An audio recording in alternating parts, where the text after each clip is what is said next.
بسم اللہ الرحمن الرحیم۔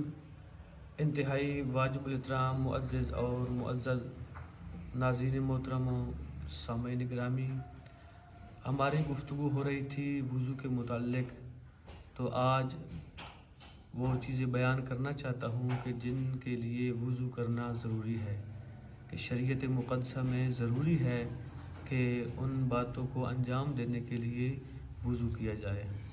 تو ان چیزوں میں سے پہلی چیز، کل چیزیں ہیں 6۔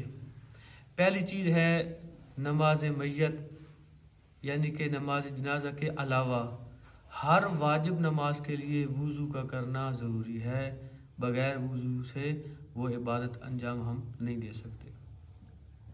اور دوسری چیز جس کے لیے وضو ضروری ہے، اگر دوران نماز انسان سجدے کو بھول جائے یا تشہد کو بھول جائے اور نماز کے بعد اسے یاد آئے کہ سجدہ نہیں کیا تھا، تشہد نہیں پڑھا تھا، تو اس تشہد اور سجدے کی قضا کو بجا لانے کے لیے بھی وضو کرنا ضروری ہے۔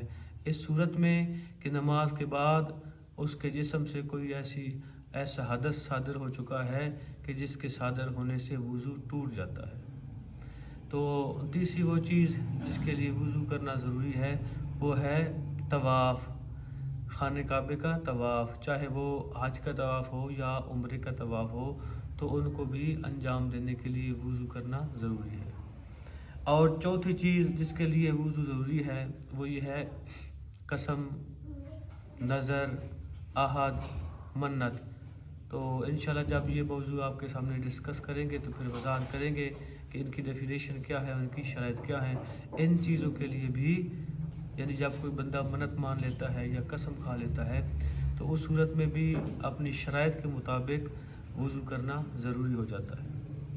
اور نمبر 5، وہ پانچویں چیز کہ جس کے لیے وضو کرنا شریعت مقدسہ کے نزدیک واجب ہے، وہ یہ ہے کہ اگر انسان یہ منت مانتا ہے یا کہہ دیتا ہے کہ میں قرآن مجید کے حروف اور الفاظ کو کسی وقت چھوؤں گا، تو اس صورت میں قرآن پاک کے حروف اور الفاظ کو چھونے کے لیے بھی وضو کرنا ضروری ہے۔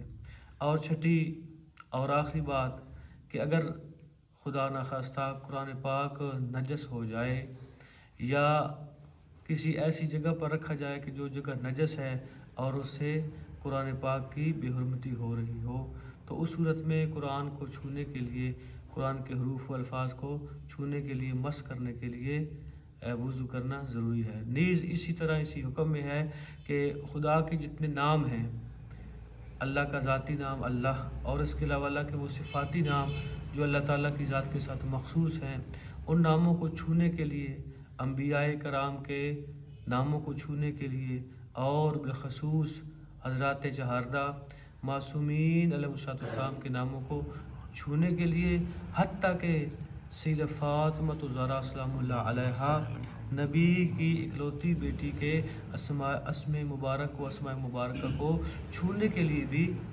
وضو کا کرنا ضروری ہے۔ اگر ان چیزوں کو بغیر وضو کے چھوئیں گے تو شریعت میں بغیر وضو کے ان چیزوں کو چھونا حرام ہے۔